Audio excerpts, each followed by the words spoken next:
Have you ever felt like love demands too much, like the moment you give your heart to someone, you start losing pieces of yourself? Maybe you've bent your boundaries, silenced your needs, or even forgotten what made you you before the relationship began.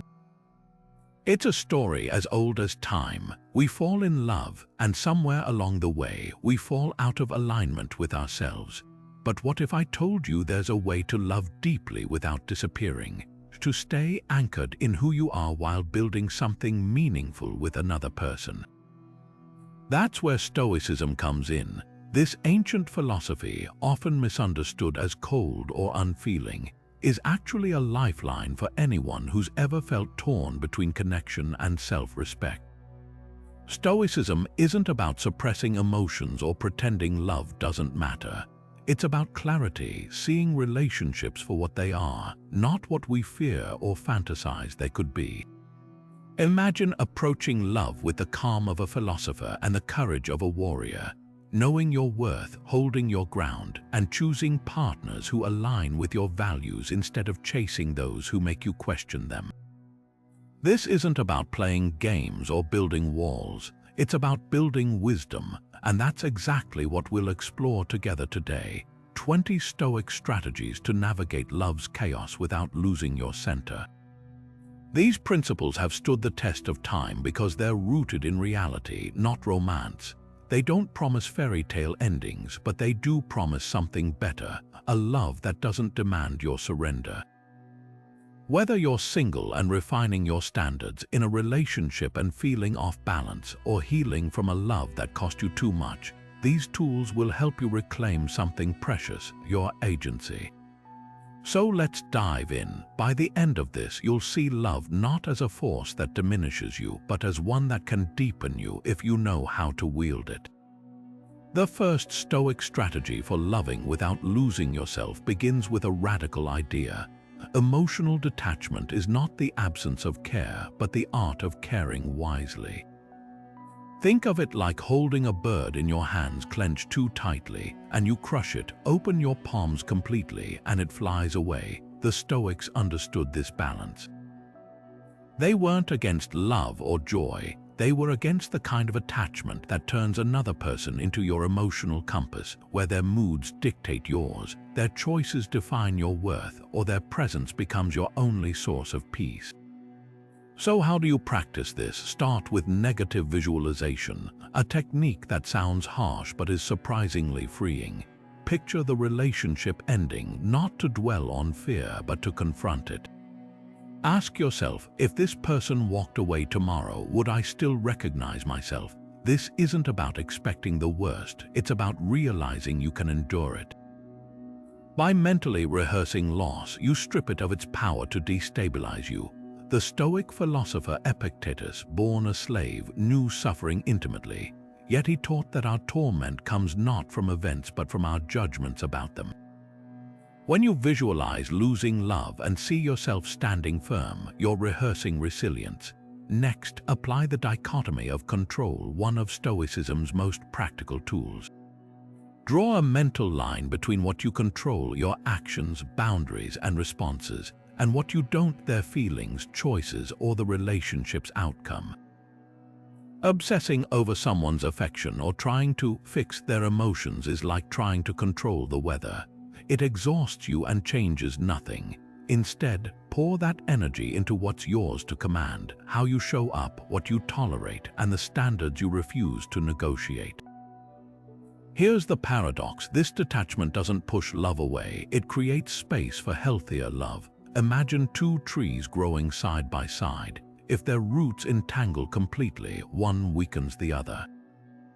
But if each stands firm in its own soil, they can share sunlight without stealing it. Emotional sovereignty works the same way. When you stop clutching love out of fear, you start choosing it from strength, and that's when you'll notice something extraordinary. The right relationships won't feel like threats to your identity. They'll feel like mirrors reflecting back the person you've always been. Let's make emotional detachment tangible with practices you can start today. Begin your mornings with a simple but powerful ritual. Before reaching for your phone or diving into the day's chaos, take 5 minutes to sit in stillness. Ask yourself 2 questions. What within me feels unshakable today? And where might I be tempted to hand my peace to someone else? This isn't about rigid self-interrogation, it's about gentle awareness. Like a gardener checking the soil before planting, you're assessing your emotional landscape. The Stoics called this prosauch, or attention to the self. Marcus Aurelius, despite ruling an empire, began his days with similar reflections. His meditations weren't abstract musings, they were reminders to himself. You have power over your mind, not outside events. Realize this and you will find strength. Even as armies clamored and senators plotted, he wrote these words to anchor himself in what he could control. Journaling is another practical tool. Try this prompt. Describe a recent moment when someone's actions unsettled you. Now rewrite the story as if you'd approached it with emotional detachment. For example, if your partner forgot an important date, instead of spiraling into, "They don't care about me," reframe it. "Their forgetfulness reflects their habits, not my worth." This exercise isn't about excusing poor behavior. It's about disentangling your worth from others' slip-ups. Epictetus advised, don't let your reflection on the whole sweep you away. When you journal this way, you're training your mind to observe emotions without being hijacked by them.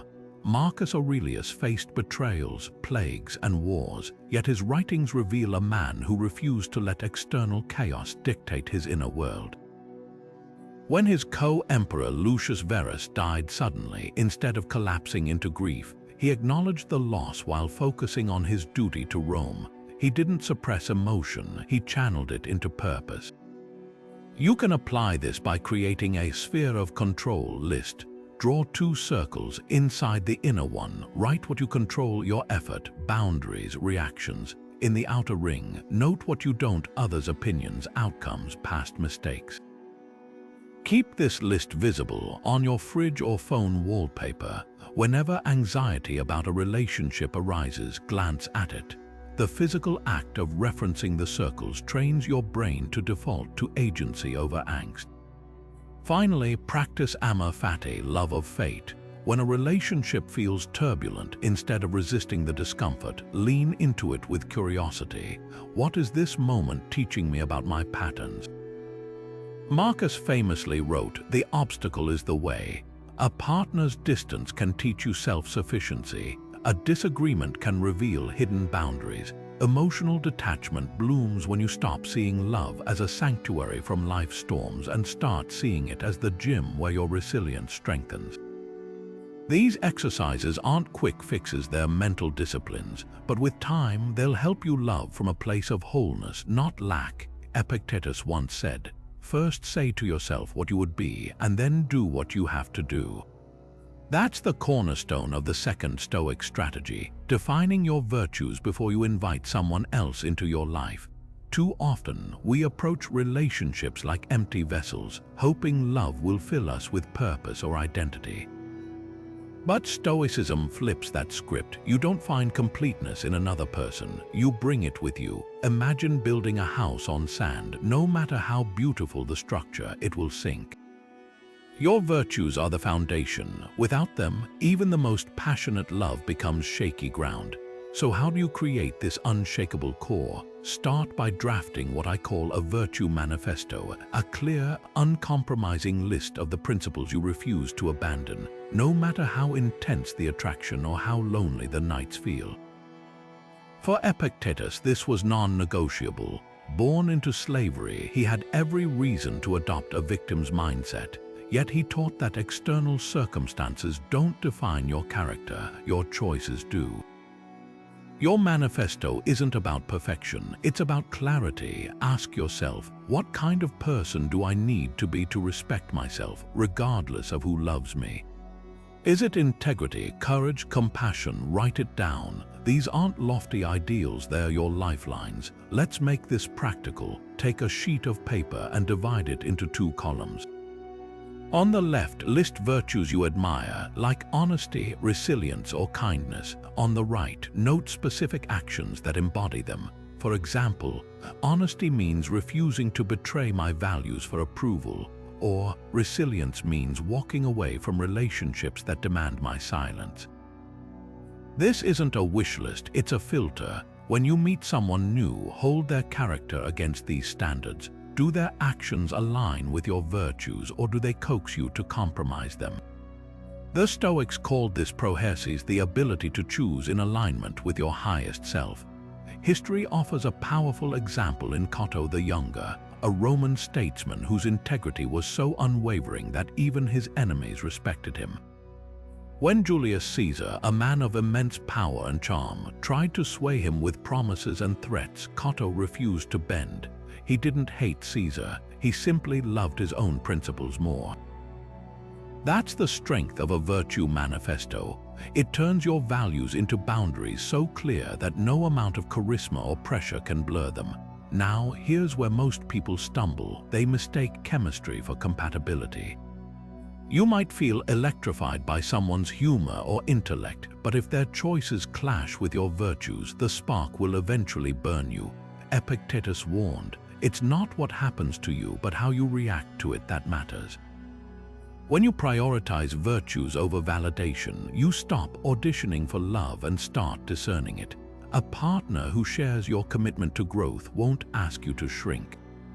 They'll challenge you to rise. Try this exercise for a week. At the end of each day, reflect on one decision that honored your manifesto. Did you speak up when you'd normally stay quiet? Did you walk away from a situation that compromised your integrity? These small victories build what the Stoics called arete excellence of character.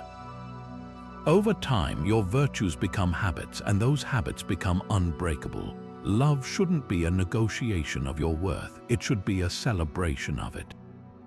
When you define yourself first, you don't lose yourself later. A relationship either strengthens your virtues or slowly erodes them. There's no neutral ground.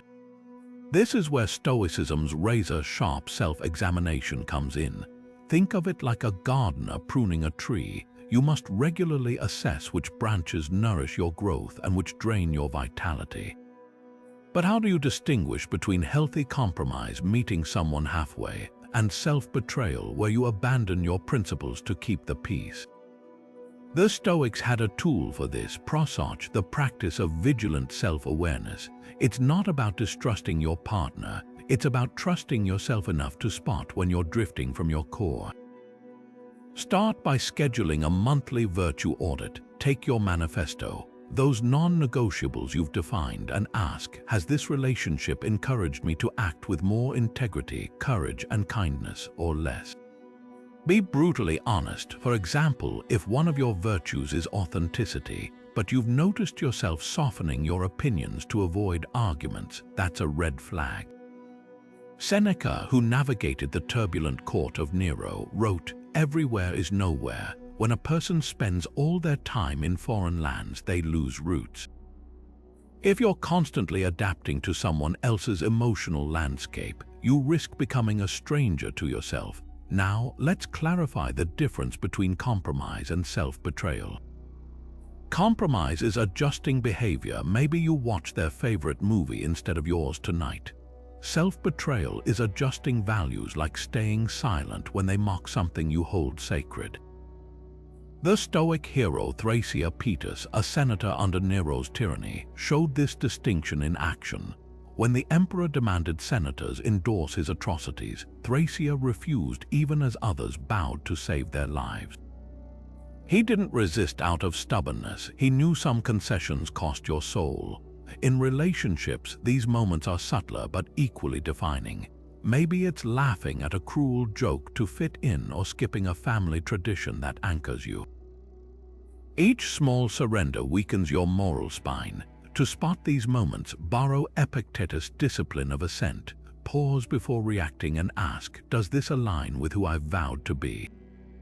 Imagine your younger self witnessing your choices. Would they nod in respect or look away in disappointment? This isn't about rigidity. It's about reverence for the person you're committed to becoming. Here's a practical exercise. Keep a virtue journal.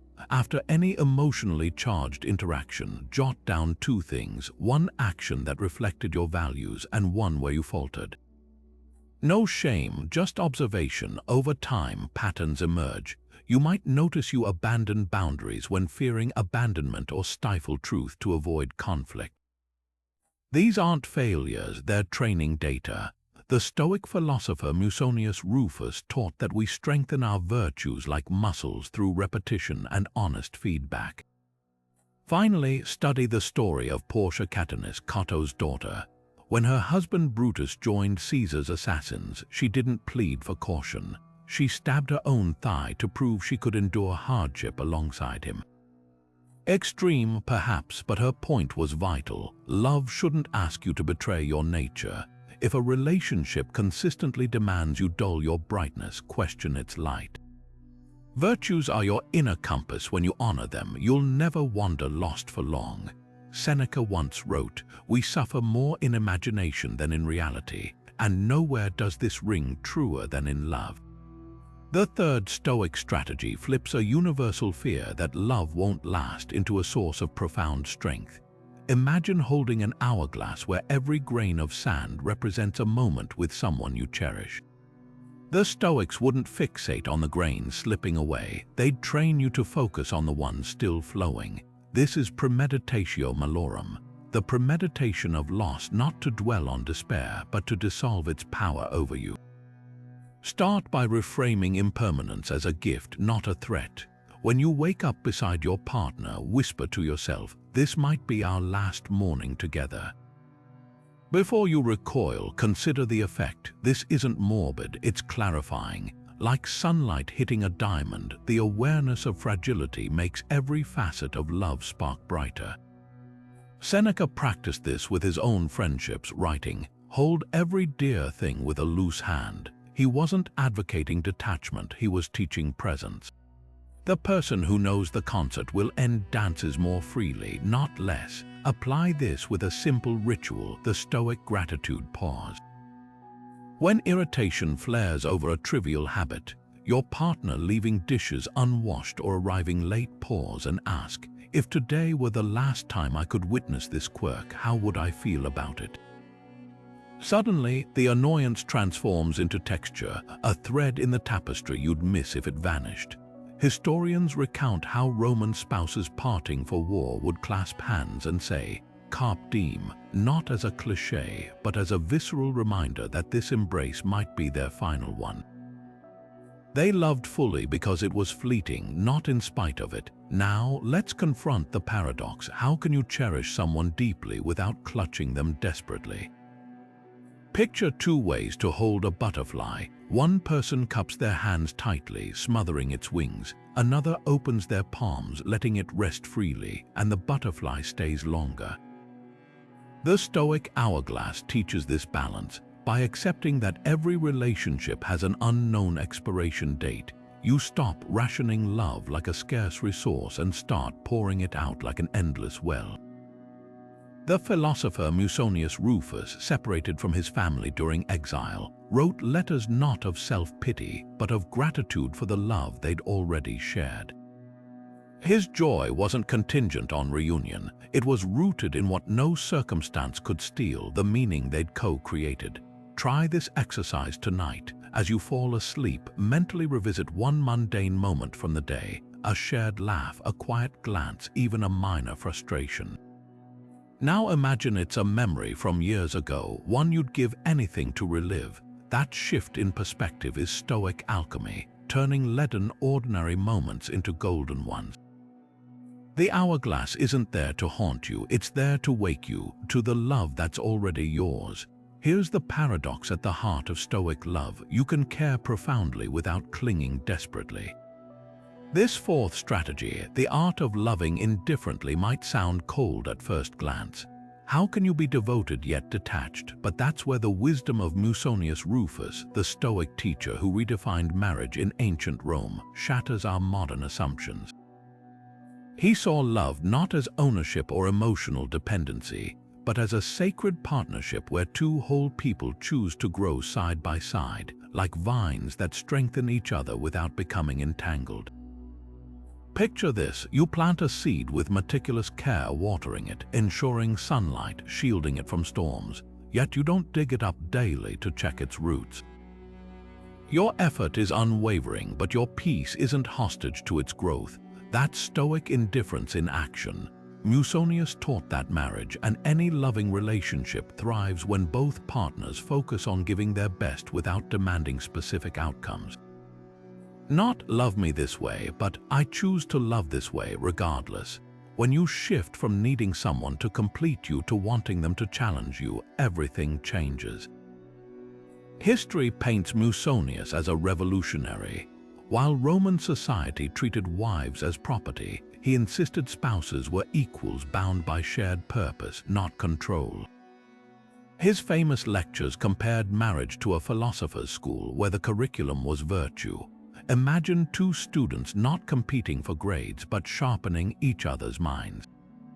That's the model: love as a collaborative masterpiece, not a hostage negotiation. When conflict arose, Musonius didn't advise suppression or surrender. He urged partners to ask, does this discord serve our mutual growth or just my ego? Now, let's translate this into practice. Indifferent love means replacing "you make me happy" with "I choose happiness alongside you." It's the difference between handing someone the remote control to your emotions and keeping sovereignty over your inner world. Say your partner forgets an anniversary. The conventional reaction might spiral into "they don't value me." The Stoic response: their actions are theirs, my worth is mine.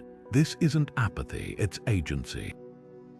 You still communicate your feelings, but from a place of wholeness, not lack. Musonius faced exile twice, yet his letters to his wife radiated not desperation, but devotion rooted in shared principles. "If we are wise," he wrote, "our souls will never part, even when our bodies do." That's the ultimate test of indifferent love. Could you lose the person and still retain the lesson?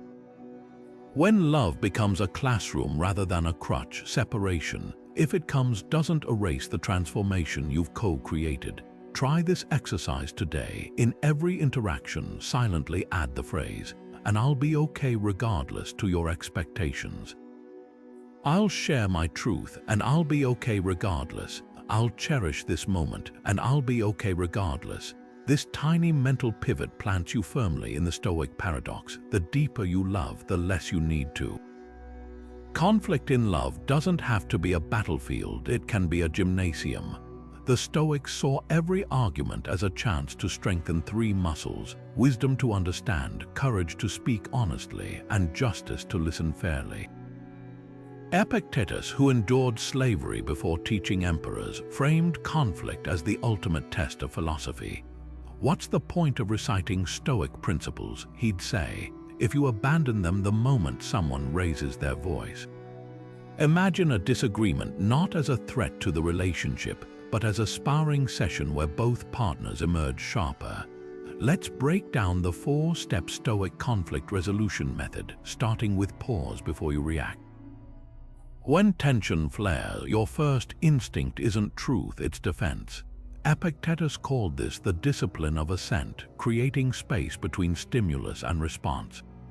Picture your partner criticizing how you handled finances. Instead of firing back or shutting down, literally step away. Say, "I need 10 minutes to gather my thoughts." Ancient Stoics practiced this by breathing into their cloaks, a physical cue to slow down. Modern translation: walk around the block or splash water on your face. The goal isn't to suppress emotion, it's to meet it with intention. Next, distinguish facts from judgments. Stoics divided reality into two categories: what happened and the story we layer over it. Your partner forgetting date night is a fact. "They don't prioritize me" is a judgment. Write down the raw events without editorializing, then examine your assumptions like a scientist. Marcus Aurelius journaled this way during wars, asking, "Is this my perception or the truth?" Applied to relationships: if they cancelled plans, list possible reasons beyond neglect, stress at work, a family crisis. This isn't making excuses for them, it's refusing to let your fears script the narrative. Now speak from virtue, not victory. Most arguments devolve into scoring points, not solving problems. Here's where courage and justice intersect. Instead of "you always," frame your concerns as "when X happens, I feel Y because Z matters to me." Notice the shift from blame to values.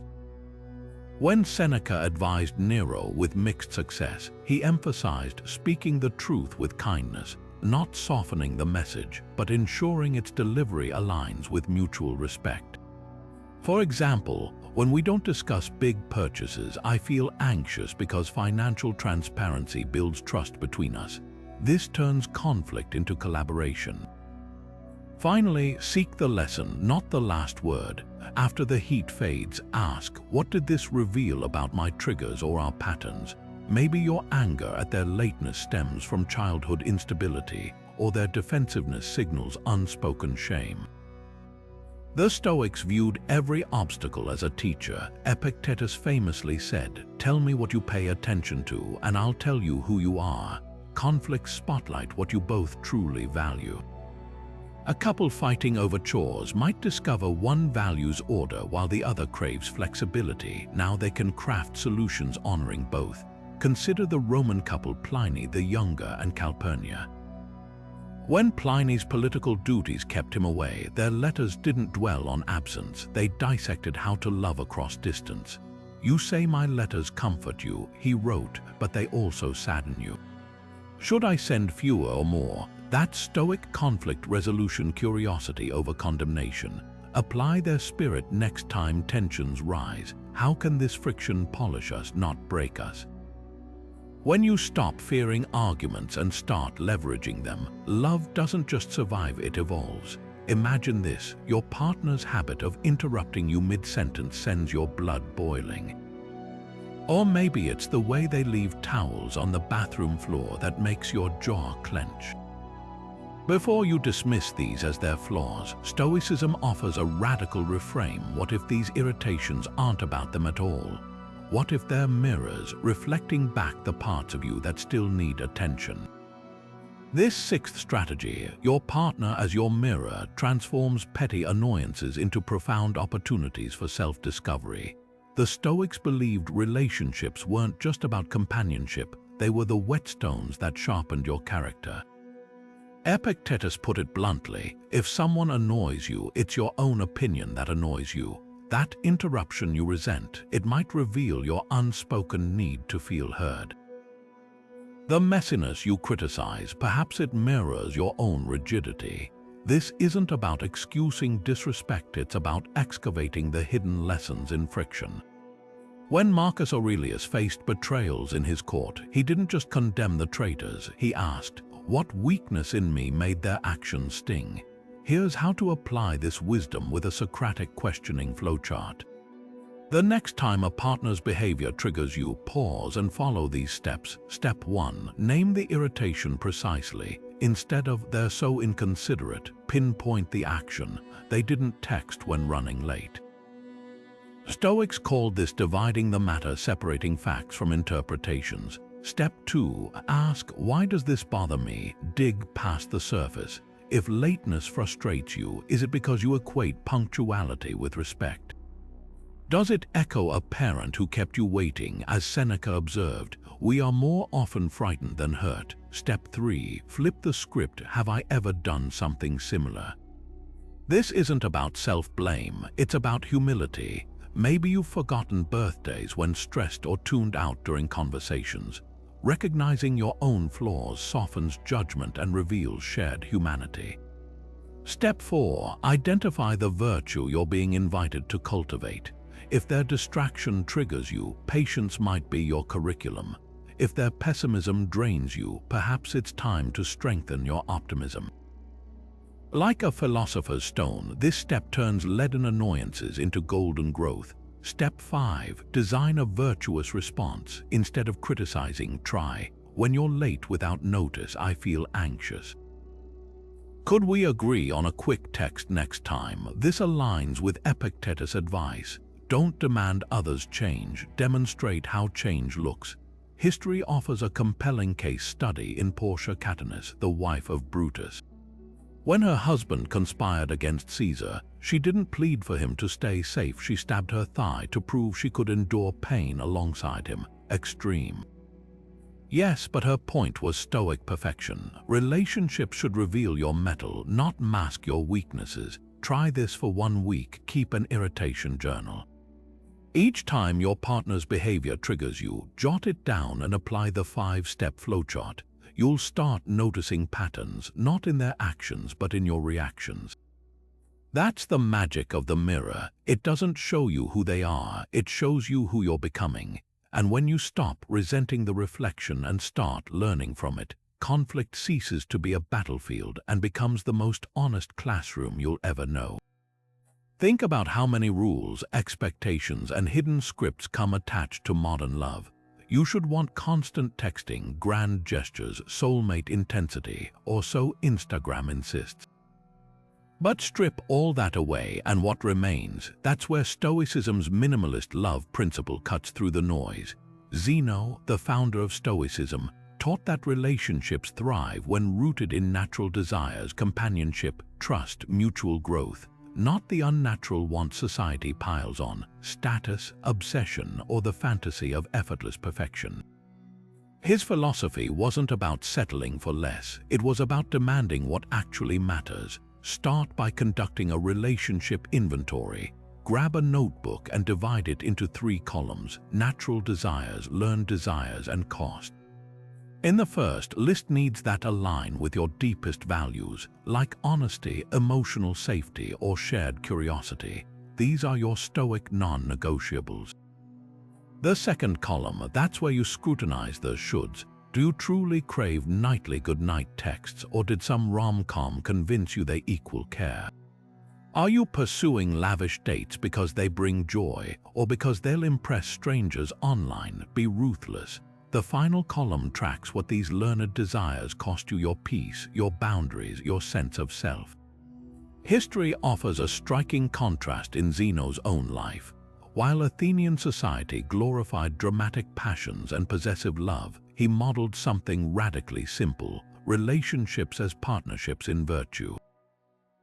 His famous walk with Crates, another philosopher, wasn't filled with grandiose promises, just 2 minds sharpening each other like stones polishing gems. That's the essence of minimalist love. It asks, does this connection simplify my soul or clutter it? Try this litmus test for 1 week. Notice every time you feel anxious or disappointed in love. Then trace it back. Is the root a natural desire like needing respect, or a learned one like expecting mind reading? Modern dating thrives on manufactured lack, convincing you you're incomplete without some external validation. Stoicism hands you the antidote, the realization that you are never broken to begin with. Here's where it gets practical. Apply the 20/80 rule to your emotional energy. 80% of relationship satisfaction comes from 20% of actions: consistency over grand gestures, presence over presence. Focus on that vital 20. When you stop conflating more with better, you start seeing love not as a performance but as a quiet, sustaining fire. No fanfare, no exhaustion, just warmth that lasts. There's a moment in every relationship when you realize you're not holding the reins, when love takes a turn you never saw coming. Maybe the person you adored walks away. Maybe the connection fades despite your efforts, or maybe you're the one who must leave, heart heavy but resolve clear. These aren't failures of love, they're its curriculum. Stoicism calls this Amor Fati, the love of fate, and it's the 8th strategy for loving without losing yourself. Not passive resignation, but active embrace. This too is part of my story, and I will mine it for meaning. Consider Marcus Aurelius, the philosopher-emperor who ruled Rome with wisdom, yet endured a marriage historians describe as profoundly challenging. His wife Faustina was accused of infidelity, even conspiracy. Most rulers would have crumbled or retaliated, but Marcus's private journal reveals a startling response. Instead of bitterness, he wrote, "Accept whatever comes to you woven in the pattern of your destiny." He didn't pretend the pain wasn't real. He refused to let it define him. Pierre Hadot, the scholar who decoded Marcus's meditations, noted something extraordinary. The emperor never mentions Faustina by name. Not out of erasure, but because his focus wasn't on changing her, it was on mastering his own reactions. That's Amor Fati in action, loving the lessons more than the limitations. So how do you apply this when your heart's breaking? Start by reframing loss as return. Every relationship, even those that end, returns you to yourself with new depth. The Stoic exercise here is simple but profound. Write 2 lists after a breakup. On the left, what I loved; on the right, what I learned. Maybe you adored their humor but discovered your intolerance for emotional unavailability. The first list honors the grief, the second reclaims the growth. Epictetus, who was exiled for his beliefs, taught that no great thing is created suddenly. Neither is a great character. The relationships that stretch us, even to the point of rupture, are the chisels carving our best selves. Now, let's confront the hardest Amor Fati test: unrequited love. Stoicism doesn't ask you to shut off longing. It asks you to redirect it not toward someone who can't reciprocate, but toward the person you're becoming through the ache. Imagine a tree that, unable to reach a distant water source, drives its roots deeper right where it stands. That's the alchemy of unrequited love. It teaches you to nourish yourself. The French Stoic Simone Weil, though not an ancient, captured this perfectly. Attention is the rarest and purest form of generosity.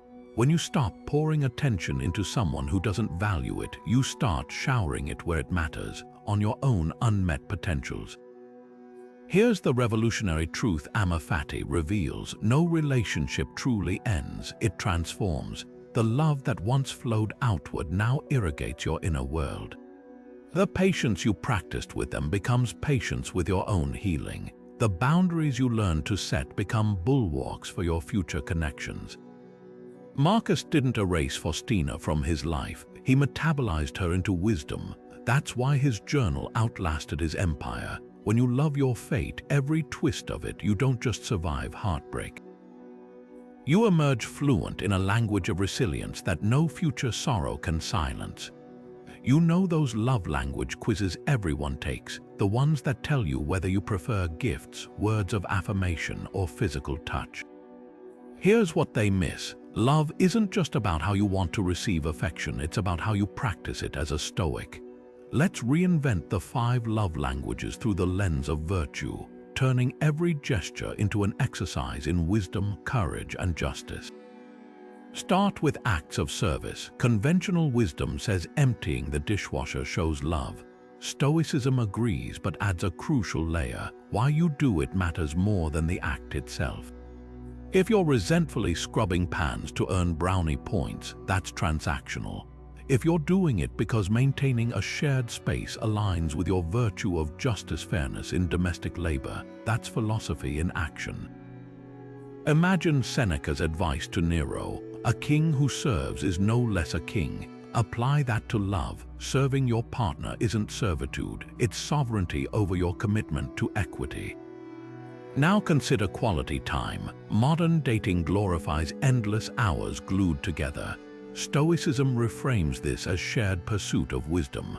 Marcus Aurelius and his teacher Rusticus didn't bond over small talk, they debated life's big questions.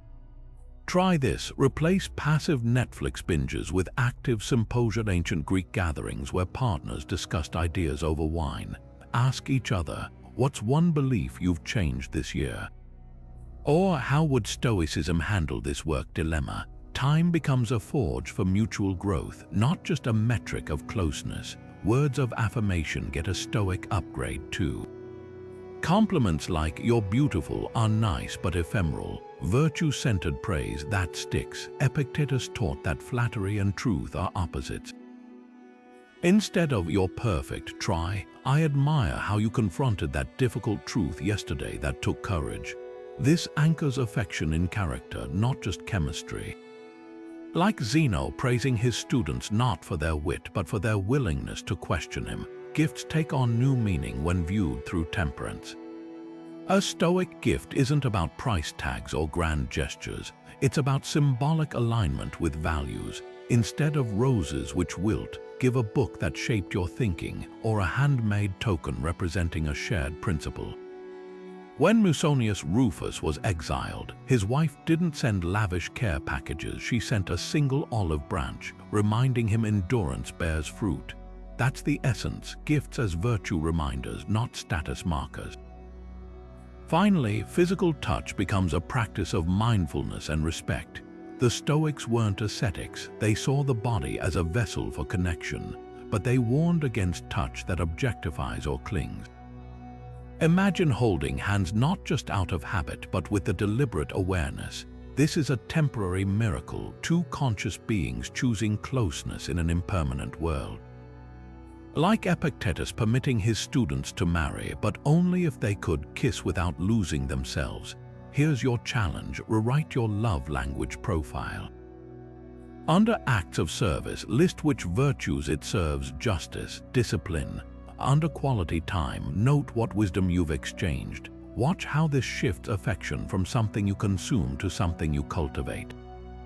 The ancient Stoics knew love isn't a language you speak, it's one you live, verb by virtuous verb. There's a silent epidemic poisoning modern love, the cult of the fragile ego. We've been taught that relationships should constantly affirm our specialness, protect our pride, and shield us from discomfort. But Stoicism whispers a radical alternative. What if the deepest intimacy begins not with building yourself up, but with courageously dissolving the walls? This 10th strategy, ego death for deeper connection, invites you to trade the shallow comforts of always being right for the profound liberation of humility. Seneca, who counseled emperors and slaves alike, saw ego as the ultimate barrier to love. In his letters, he described how we wear persony, masks of superiority, victimhood, or perfection that keep others from ever touching our truth. Let's expose these masks with a Stoic ego audit, adapted from Seneca's exercises. Close your eyes and imagine sitting across from your partner. Now silently ask yourself 3 questions. When was the last time I apologized without excuses? Not the perfunctory, sorry, but that shifts blame, but the raw, I hurt you, and that matters. Ancient Stoics viewed apologies as strength training for the soul. What opinions about myself do I demand they validate? Maybe it's your intelligence, your attractiveness, or always being the chill one. Note how clinging to these labels forces them into the role of mirror rather than equal. Where do I pretend to need less than I do? The Stoics condemned both neediness and false independence. Are you playing the Stoic small s when you ache for comfort, just to appear low maintenance? This isn't self-flagellation, it's excavation. Like an archaeologist brushing dust from a relic, you're uncovering the ego's fingerprints on your love. Consider the Roman statesman Cato, who famously dined with his political enemies. When asked why, he replied, "I'd rather digest their insults than let my pride digest me." In relationships, ego masquerades as self-respect while secretly gorging on validation. True self-respect, it thrives on honesty, not flattery. Now, practice strategic vulnerability, Seneca's antidote to posturing. Next time you disagree, lead with "I might be wrong" instead of marshalling defenses. When hurt, say, "This stings and I want to understand," rather than "How dare you." This mirrors Marcus Aurelius' habit of carrying a notebook to record criticisms, not to rebut them but to weigh their truth. The payoff, ego death, births relational alchemy. Without the armor of defensiveness, conflicts become curious conversations. Without the hunger for praise, love becomes about giving rather than taking. A partner's critique stops feeling like an attack and starts reading like a roadmap to your blind spots. And here's the beautiful paradox Seneca discovered. The more you release the obsession with being seen as good, the more space you create to actually become good together. Epictetus once said, "Freedom is secured not by the fulfilling of desires, but by the removal of desire." That's the counterintuitive key to navigating today's dating landscape, where apps bombard us with limitless options and hookup culture conflates intimacy with instant gratification. This 11th Stoic strategy isn't about shaming modern dating. It's about reclaiming your agency within it. Imagine standing in a buffet where every dish is designed to addict you.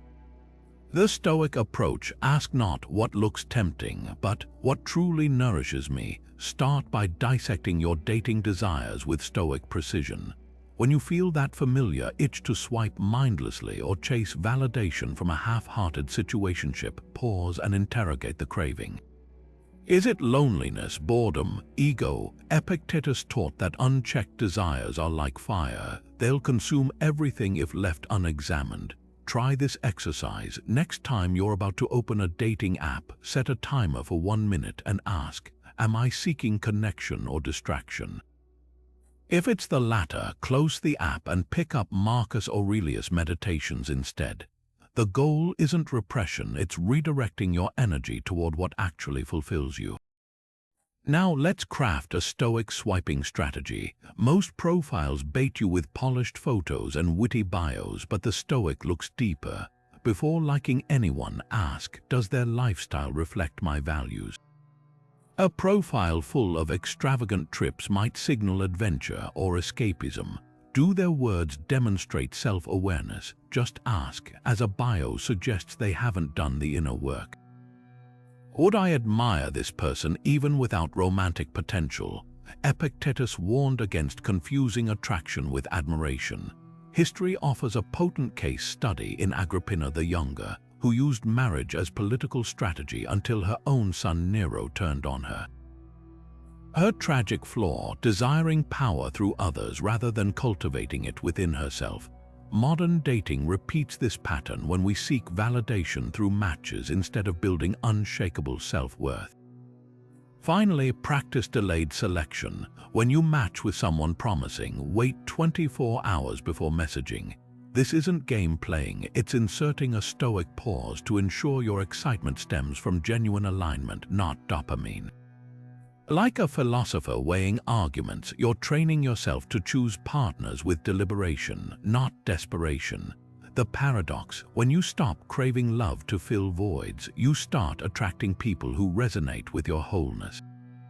That's the discipline of desire, not denying your hunger, but learning to feast on what truly sustains you. Musonius Rufus, who taught philosophy under the shadow of Roman excess, saw something we've forgotten. Love isn't about losing yourself in someone, it's about integrating them into a life already rich with purpose. Picture this: a farmer who neglects his fields to dote on a single flower. The Stoics would call that not devotion, but imbalance. Relationships thrive not when they consume your calendar, but when they harmonize with the symphony of your commitments. This 12th strategy, Love's Stoic time management, isn't about scheduling intimacy like business meetings. It's about aligning your hours with your hierarchies of virtue. Start by auditing your emotional GDP, the return on investment of your time and energy. List every domain of your life: career, health, friendships, passions, love, and estimate what percentage of your waking hours each currently receives. Then honestly assess, does this allocation reflect your stated values? You might claim family comes first, yet spend 80% of your mental bandwidth chasing promotions. Or declare self-care a priority while canceling gym sessions to soothe a partner's fleeting anxieties. Musonius, exiled twice yet unwavering in his teachings, wrote, "We betray our principles not in grand rebellions, but in small surrenders of time." Now design your Stoic relationship calendar. Unlike conventional planners that slot love around other obligations, this system starts with non-negotiables. Block time first for what nurtures your soul: morning runs, weekly book clubs, Sunday dinners with aging parents. Then layer in relationship hours, ensuring they enhance rather than eclipse these pillars. The goal isn't rigidity, it's intentionality. When a date night conflicts with your sister's graduation, the decision isn't guilt-driven, it's virtue-led. You've already defined what matters most. History offers a masterclass in Cato the Younger, whose marriage to Marcia thrived despite his political crusades. Plutarch recounts how they reserved 2 sacred hours each evening, one for shared philosophy study, one for undistracted conversation guarded as fiercely as Senate debates. Compare that to modern couples scrolling phones during quality time, bodies present but attention auctioned to the highest digital bidder, the Stoic difference. Treating time not as an infinite resource to waste, but as a finite currency to spend wisely. Here's the practical twist: apply deliberate absence. Musonius taught that periodic separation deepens appreciation and self-reliance. If you typically text good mornings daily, try skipping one weekly to reconnect with your own rituals. Missing someone isn't a crisis, it's a curriculum.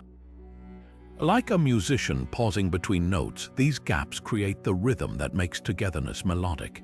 Test this for 1 month. At each day's end, journal one sentence. Today, my time honored my truth by. The answers will reveal whether you're building a life that includes love or a love that's shrinking your life. When minutes align with morals, relationships stop feeling like obligations and start feeling like choices. And isn't that the ultimate freedom? The ancient Stoic philosopher Hierocles gave us a brilliant model for love that resolves what seems like an impossible paradox: how to be fully emotionally present with someone while maintaining unshakable inner resilience. His famous circles of concern diagram a series of concentric rings representing our expanding spheres of responsibility, holds the key to what we might call secure detachment. Picture this: at the center is you, your core values and well-being. The next ring out holds your partner, then family, friends, community, and so on. Most relationships fail because people either collapse all the circles into one desperate tangle, losing themselves in fusion, or build impenetrable walls between rings, creating isolation. Stoic love thrives in the balance: close enough to cherish, free enough to breathe. Here's how to apply Hierocles' model practically. Start by drawing your current circles. How porous are the boundaries between them? If your partner's moods routinely hijack your inner circle's peace, that's a red flag. If your self-circle has been neglected so long it's gathering dust, that's another. The healthy Stoic approach: let each ring touch but not consume the others, like stones in an archway that lean together but remain distinct. When Marcus Aurelius wrote, "The best revenge is to be unlike him who performed the injury," he wasn't advocating coldness, he was describing this very architecture. You can feel a partner's pain without letting it dismantle your center. Now, let's make this tangible with Stoic attachment interviewing. Next time you're deepening a connection, try these questions rooted in Hierocles' wisdom. When you're upset, do you seek comfort or solutions? Healthy detachment respects both needs. What's something you loved doing before we met that you still prioritize now? Secure partners nurture their inner circle. How do you handle it when I need space? Trust thrives when rings don't constrict. History offers a beautiful example in Antonia Minor, Emperor Augustus' daughter. While Roman noblewomen often defined themselves entirely by their husband's status, Antonia maintained her own intellectual pursuits and political influence. When her husband Drusus died, she grieved deeply yet refused to let widowhood erase her identity, a masterclass in secure detachment. The paradox dissolves when you realize true resilience isn't a lack of care, it's the capacity to care from a place of wholeness.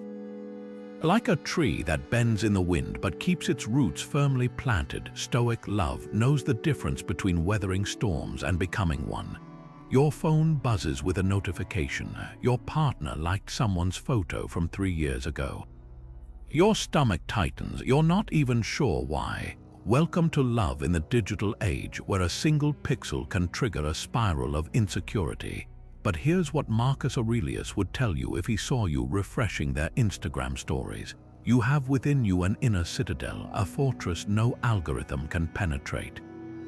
This 14th Stoic strategy isn't about swearing off technology. It's about rewiring your relationship with it so screens become tools, not tormentors. Start with the Stoic notification audit. Every ping, like, or DM is an invitation not to react but to exercise wisdom. Before unlocking your phone, practice the three-gate test inspired by Epictetus. 1. Is this information necessary for my virtue? Will knowing who they follow deepen your integrity or just your anxiety? 2. Can I control its meaning? Their activity reflects their choices. Your interpretation reflects yours. 3. Does this serve our shared growth, or is it digital drama masquerading as connection? Marcus wrote meditations in war camps, surrounded by chaos yet anchored in clarity. Your battlefield, group chats and TikTok stalking. Build your citadel by designating sacred analog hours, maybe mornings before work or dinners without devices. These become philosophical sanctuaries where you train attention like a Stoic muscle. When you notice the itch to check their location, pause and ask, am I seeking connection or surveillance? Now let's reframe social media jealousy. The Stoics called this propatheia, the first involuntary flutter of emotion before we assign meaning, that twinge when they comment on an attractive co-worker's post. Natural, the hour-long forensic analysis of their tone, that's your judgment hijacking the facts. Try Stoic screenshotting. Next time a post unsettles you, save it and revisit it in 24 hours. 9 times out of 10, you'll find what stung wasn't the image itself but the catastrophic story you layered over it, like Seneca's student who mistreated a rope in the dark thinking it was a snake. For digital arguments, implement the Stoic lag principle. Texting strips away tone, pacing, and body language, the very cues Stoics relied on to practice prosauch mindful attention. When tensions rise, switch channels. This feels important. Can we discuss it over tea tonight? Like Zeno advising his students to argue face-to-face where they could see the whites of each other's eyes. You're restoring philosophy to your friction. Finally, cultivate digital Amor Fati. Every misread text, every unanswered DM becomes grist for your resilience mill. The partner who leaves you on read teaches patience. The ambiguous story reminds you that meaning isn't in pixels but in the mind. Marcus' citadel wasn't built to keep life out, it was designed to let wisdom in. Your phone, it's just the latest stone in that eternal construction. Seneca once wrote a letter to his friend Lucilius that would make most modern couples cringe. When you see a friend slipping into error, he advised, wound them with truth, not coddle, not flatter, wound. Yet this same man also penned some of history's most tender words on friendship and love. That's the paradox of Stoic tough love. It cares too deeply to lie.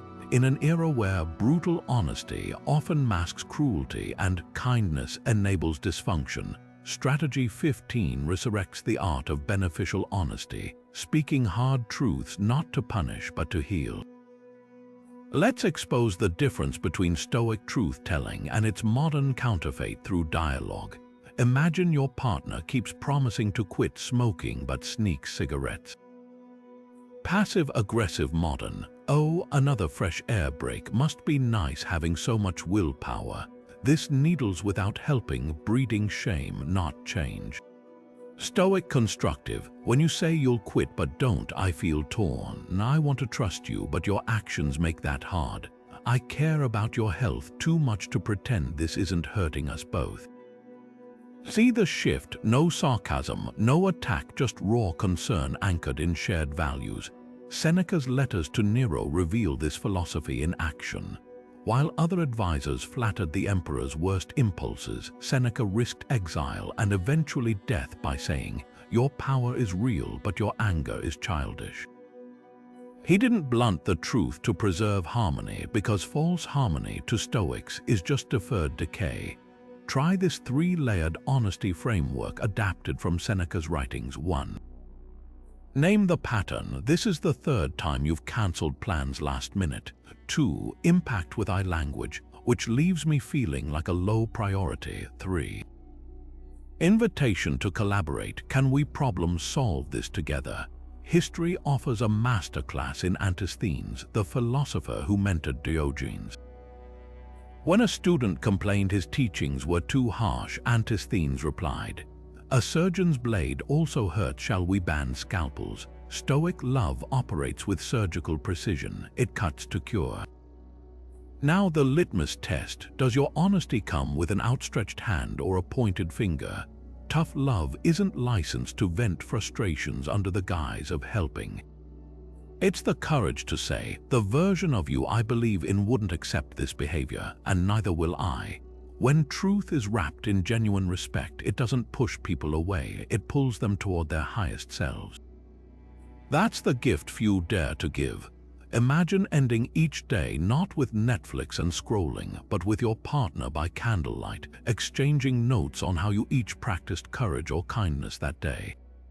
This 16th strategy, cultivating shared Stoic practices, transforms love from something you feel into something you do together, brick by philosophical brick. The Stoics weren't solitary hermits. They lived in vibrant communities where philosophy was a team sport. Cleans, Zeno's successor, didn't just lecture his students, he broke bread with them, tended gardens alongside them, and turned daily life into a living classroom. That's the model: love as a shared workshop where you're both students and teachers. Start with evening dyad reflections, a modern twist on clean symposiums. Set aside 15 minutes before bed, devices off, lights dim, and take turns answering 3 questions. 1. Where did I act with virtue today? Maybe you chose patience in a frustrating work meeting. 2. Where did I fall short? Perhaps you snapped at the barrister. 3. What's one way we supported each other's growth today? Your partner's calm reaction to spilled coffee reminded you of resilience. This isn't confessional, it's constructional. Like two blacksmiths tempering steel, you're hammering each other's character through honest appraisal. Now, introduce monthly virtue challenges inspired by the Stoic school's communal drills. Pick one virtue, say temperance, and design playful tests together.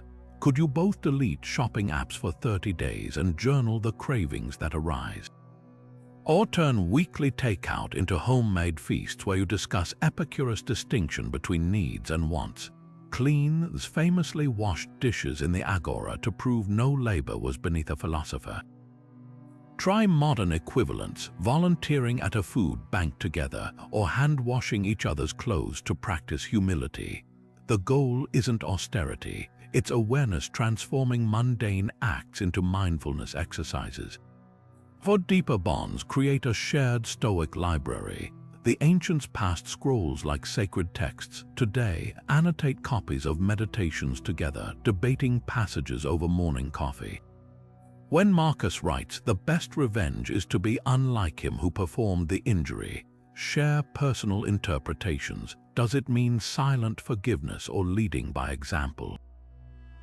These conversations become relational glue, binding you through ideas rather than just emotions. History offers a touching example in Clean's relationship with his student Chrysippus. Though they disagreed fiercely on logic, their mutual respect was legendary. During debates, they'd pause to tend Clean's herb garden, a reminder that philosophy grows best when rooted in shared labor. Translate this into your love. Build something tangible that bears the fingerprints of your growth, whether it's a vegetable patch, a joint creative project, or even a ritual of writing annual letters to each other's future selves. The magic of shared Stoic practice isn't perfection, it's progress witnessed. When your partner spots you choosing integrity where you'd normally cut corners, or you catch them practicing courage in a vulnerable moment, those glimpses become the real love language. Not flowers or grand gestures, but the quiet certainty that you're growing toward your best selves, side by side, one examined day at a time. Endings are inevitable, yet nothing exposes our relationship with control quite like the moment love leaves. The 17th Stoic strategy reframes breakups not as failures, but as the ultimate curriculum in Epictetus' most famous lesson. Some things are up to us, some are not. What if, instead of begging time to rewind or demanding explanations that'll never satisfy, You treated heartbreak as a masterclass in reclaiming what's truly yours, your values, your resilience, your capacity to begin again. Start with a 30-day self-reclamation ritual, a Stoic detox for the soul. Days 1 through 10, the inventory. Each morning, read Epictetus' Enchiridion passage on control aloud. You are not your body, nor your possessions, nor your relationships, you are your choices. Then journal one page answering, what part of my grief stems from losing them, and what part stems from fearing I lost myself in them. The Stoics called this diacrisis, the separation of events from our judgments about them.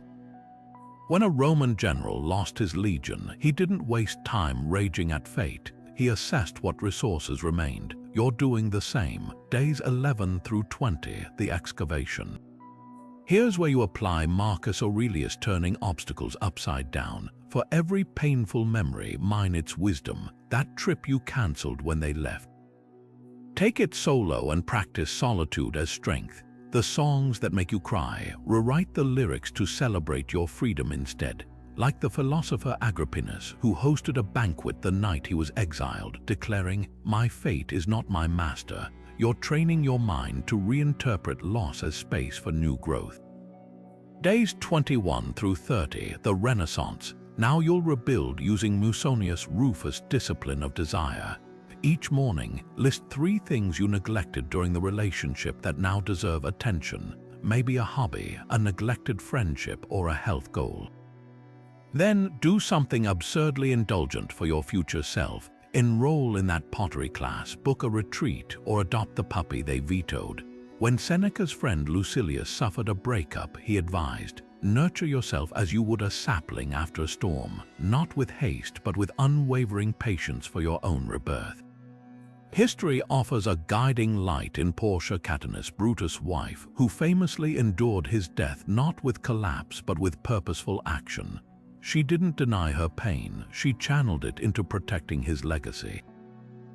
Your version might look like finally launching that business they doubted or volunteering at a shelter to honor the love you still have to give. Here's the Stoic secret: breakups don't take anything we didn't already possess. They simply return us wiser, freer, to the person we were always becoming. Every ending plants the seeds of the next beginning if you have the courage to till the soil. Seneca once observed that gold is tested by fire, and so too are relationships tested by hardship. The 18th Stoic strategy challenges us to see life's inevitable trials, illness, financial strain, family strife, not as threats to love, but as the forge where its metal is proven. Imagine a blacksmith tempering steel. Each strike of the hammer doesn't weaken the blade, it aligns its molecules into something unbreakable. That's the Stoic view of adversity in love. When you're staring down a diagnosis, drowning in bills, or caught in a crossfire of familial expectations, these aren't signs the universe is against you. They're invitations to practice what you've preached, to turn philosophy from theory into backbone. Let's build your Stoic adversity playbook, starting with illness. When Marcus Aurelius faced the Antonine Plague, a pandemic that wiped out a third of Rome, he didn't rage at the gods or abandon his duties. He wrote, "The impediment to action advances action." What stands in the way becomes the way. Apply this to caregiving. If your partner falls ill, your Stoic response isn't Stoic indifference, it's presence with perspective. Instead of spiraling into "why us?" ask, how can we use this to deepen our patience, our gratitude for small mercies, our ability to find joy in muted moments? The philosopher Cleans, who supported himself by carrying water at night, knew hardship wasn't an obstacle to wisdom, it was its delivery system, now financial stress. Seneca, one of Rome's wealthiest men, voluntarily practiced poverty to remind himself money was a tool, not a master. When debt or job loss strikes, couples often turn on each other. The "if you'd worked harder" or "your spending caused this" blame game. The Stoic alternative, a joint austerity experiment for 1 month, slash non-essentials and track what emerges. Does cutting takeout reveal how little you've talked over home-cooked meals? Does pausing subscriptions rekindle library visits or board game nights? Like Musonius Rufus teaching that simple food tastes sweeter when eaten with gratitude, you'll discover lack can expose abundance you'd overlooked. Then there's family conflict. Picture this: your mother-in-law criticizes your parenting, or your partner's sibling sows discord. Enter Hekato's advice. What progress have I made? I've begun to be a friend to myself. Before reacting, ask, is this battle mine to fight, or can I model serenity by rising above it? The Stoics distinguished between active and passive responses. If your values are attacked, defend them calmly. Active. If it's petty drama, let it wash over you like a wave that doesn't erode the cliff. Passive. Agrippina the Younger manipulated her son Nero with guilt. Seneca countered by teaching him to ask, does this demand serve virtue or vanity? Here's how to operationalize these principles with a fire test ritual. Each week, sit with your partner and name one current challenge. The medical bills are piling up. 2. Separate facts from judgments. We owe $10,000 vs. We'll never recover. 3. Identify the virtue it's testing. This is teaching us resourcefulness. 4. Design a small action. Tonight, we'll research payment plans together. History offers a masterclass in Arrhea and Petus.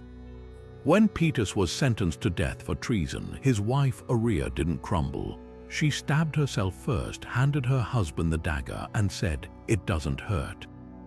Extreme, maybe, but her message echoes through millennia. Real love isn't about avoiding pain, it's about transforming it into a language only the two of you understand. When gold emerges from the furnace, it doesn't just survive the flames, it becomes purer, its impurities burned away. That's the promise of Stoic love. Not a life without heat, but a bond that's fireproof. Chrysippus, the third head of the Stoic school, introduced a concept that might sound contradictory at first: love fully but with reservation. Not reservation as in half-heartedness or emotional withholding, quite the opposite. This is about pouring your entire self into love while simultaneously holding space for the possibility that it may change or end.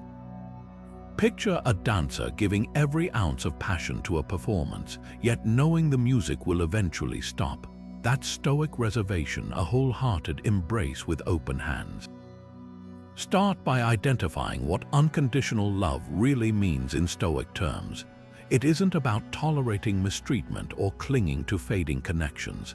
It's about committing to virtues like kindness and patience regardless of the relationship's outcome. Say you're deeply invested in someone who's pulling away. Conventional wisdom might push you to chase harder or bargain for their attention. Chrysippus would ask, can you love them without demanding they stay? That's the razor's edge of reservation, giving affection freely, without contracts or expectations. Now, let's translate this into a Stoic release ceremony, a tangible practice to loosen unhealthy attachments. Step 1. Symbolic articulation. Write down what you're clinging to: a hope they'll change, a fear of being alone, a fantasy of how things should be. Use a candle's flame to transform the paper into ash, whispering, I release what never truly belonged to me. This isn't magic, it's neuroscience. Rituals create somatic markers that help the brain process letting go. Step 2. Gratitude alchemy. List 3 lessons this attachment taught you: maybe patience, self-respect, or the courage to set boundaries. Here's where Chrysippus' genius shines. By focusing on the virtues you've strengthened, you reframe loss as gain.